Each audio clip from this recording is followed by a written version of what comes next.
Imagine you're sitting right in your own living room. The door is locked, your favorite music is playing, and there is absolutely no threat around. Your mind knows perfectly well, I'm safe. But at that exact moment, your chest tightens. Your heart starts racing, your palms sweat, and an unsettling feeling churns in your stomach. You try to tell yourself, nothing's wrong, just think positively. But your body completely refuses to listen. Why this paradox? If the mind knows we're safe, why doesn't the body believe it?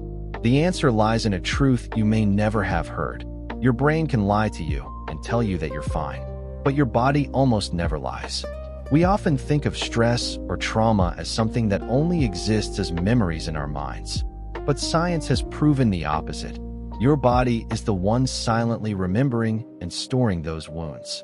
In today's video, we'll decode what's really going on inside your nervous system, why advice like just think positively doesn't work against real trauma, and most importantly, a practical technique to help your body find peace again. Part 1. Trauma is not a memory, it's a state of the body.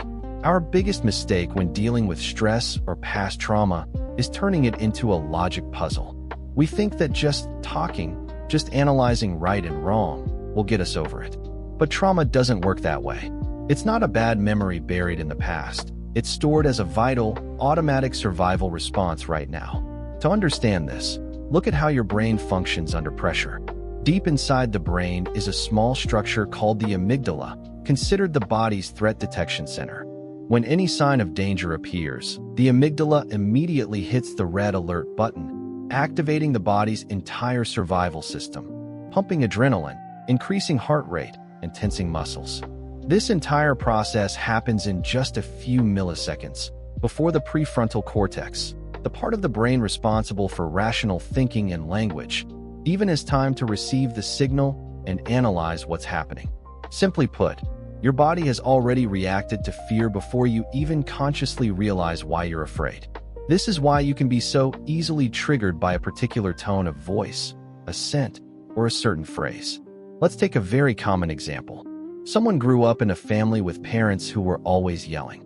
Now, as a working adult, during a normal meeting, the boss unintentionally raises their voice slightly to emphasize a point, with no intention of getting angry.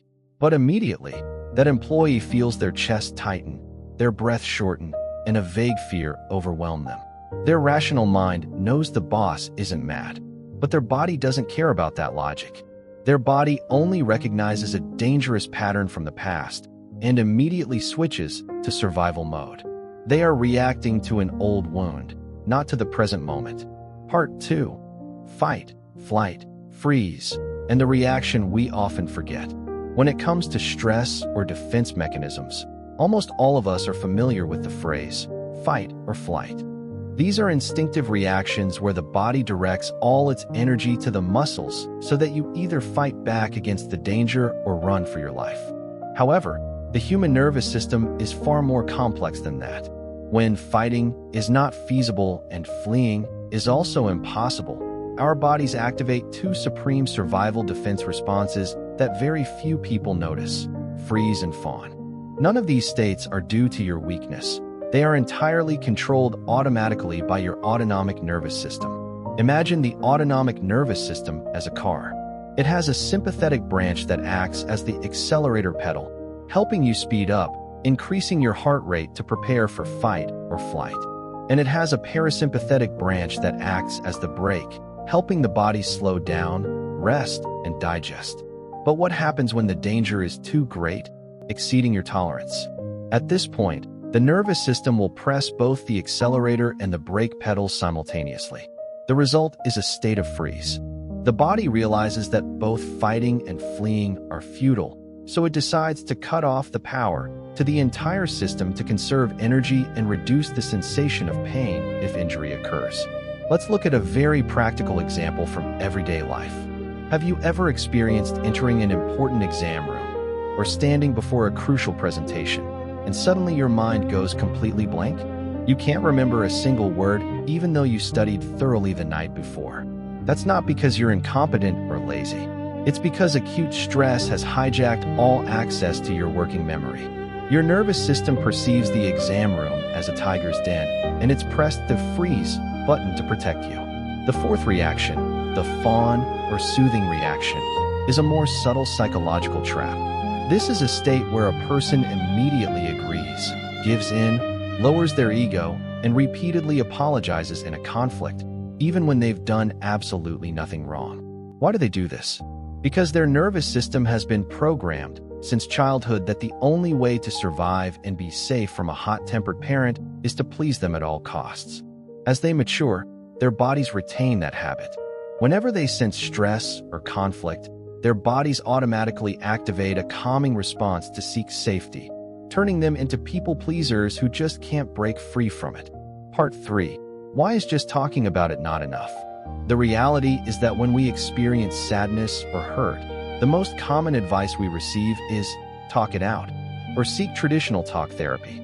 Sharing is certainly valuable, but why do so many people, even after years of therapy, journaling, and analyzing their story, still panic and feel the same pain when confronted with the same old trigger?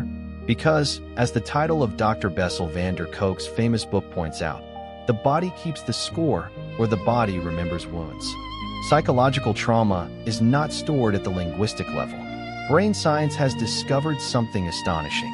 When a person is under extreme stress or panic, a brain region called Broca's area, responsible for producing and converting thoughts into language, becomes severely impaired or even temporarily shuts down. This explains why, when witnessing an accident, a major event, or an emotional shock, people often become speechless.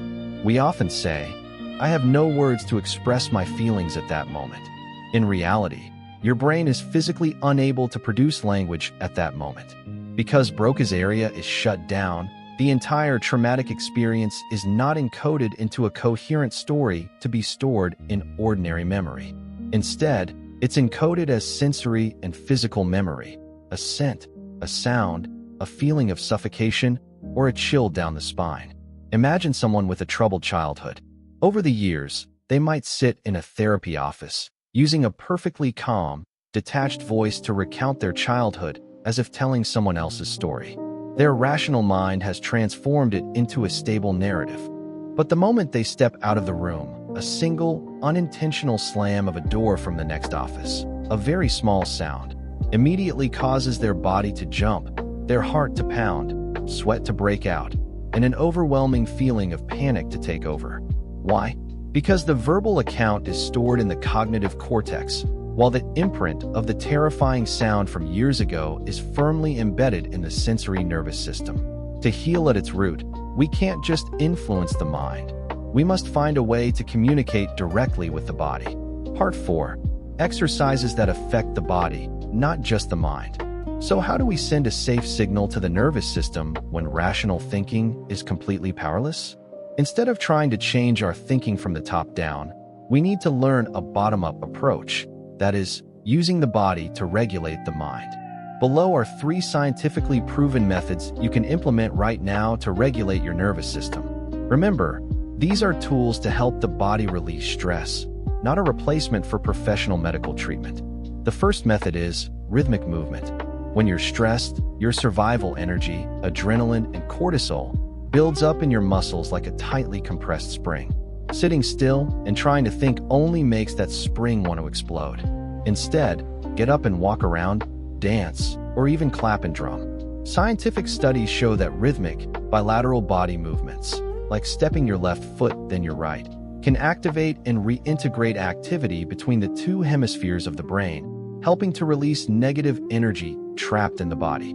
The second method, use your breath as a direct lever. Breathing is the only function of the autonomic nervous system that you can consciously control. When you inhale, you're gently pressing the accelerator pedal, the sympathetic system. But when you exhale slowly and deeply, you are directly hitting the parasympathetic brake through the vagus nerve. Exhaling longer than you inhale sends an immediate chemical signal to your heart and brain saying, "Everything is fine, we can cool down." It reassures the body faster than any positive thought ever could. Third method, name physical sensations, not just emotions. Usually, when we feel uneasy, we say, I feel so anxious, or I'm so angry. This unintentionally makes you identify too closely with that emotion. Instead, science encourages practicing interoception, somatic awareness. Turn your attention inward and name exactly what is happening in your flesh and bones. I notice my chest is tight, my heart feels heavy, and my hands are getting cold. Shifting from emotional labeling to body observation activates the cognitive brain, helping you untangle yourself from the stress storm before it escalates into a full panic attack. Let me give you a quick example.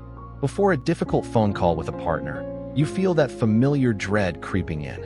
Instead of panicking, try to pause for 10 seconds, take 4 deep breaths with long exhales, and consciously notice your shoulders slowly dropping and relaxing. It's a tiny action that won't make the external problem disappear, but it brings a real physiological shift. Your body now knows it is being protected. Part 5. Why this matters even if you don't think you have trauma. At this point, some of you might be thinking, but my childhood was peaceful, and I've never experienced a massive shock like an accident or disaster, so this video probably isn't for me. Actually, that is the biggest misconception. We often define trauma as something grand and horrific, but the modern world is creating a different kind of injury called chronic daily stress. The pressure of job hunting in a tough economy, subtle rifts in a relationship, financial burdens at the end of the month, or simply scrolling through nonstop negative news on social media. All of these, though smaller in scale, can create patterns in your nervous system that mimic actual trauma if they drag on day after day. There is a quote I really want you to remember. You don't need a traumatic past to have a body that is constantly on. Most of us are just living in that state silently. Living in an on state means your body is quietly dripping stress hormones at a low level all day long. It leaves you exhausted even after a full night's sleep, easily irritated over small things, plagued by an unstable digestive system, and carrying a vague sense of unease. Understanding your body and nervous system isn't about digging up the past. It's about saving yourself in the high-pressure reality of today. Conclusion: 1 action for today. So, instead of letting today's knowledge sit as just another piece of useless theory, let's take 1 concrete action together right now. Next time you notice stress, anxiety, or a wave of irritation hitting you, please pause for just a moment. Instead of rushing to label it as, "I'm so stressed," try naming a physical sensation in your body first. Ask yourself, is my stomach tightening? Are my shoulders tensing up? Just acknowledge it.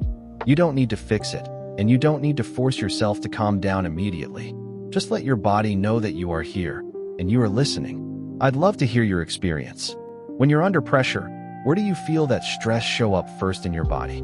Is it in your chest, your stomach, or your shoulders? Leave a comment below so we can share and discuss. If you found this video helpful, don't forget to like and subscribe. Next video, we'll dive into another equally fascinating topic: deep work. Why your brain physically cannot multitask like you think it does. Thank you for taking the time to listen to your body today.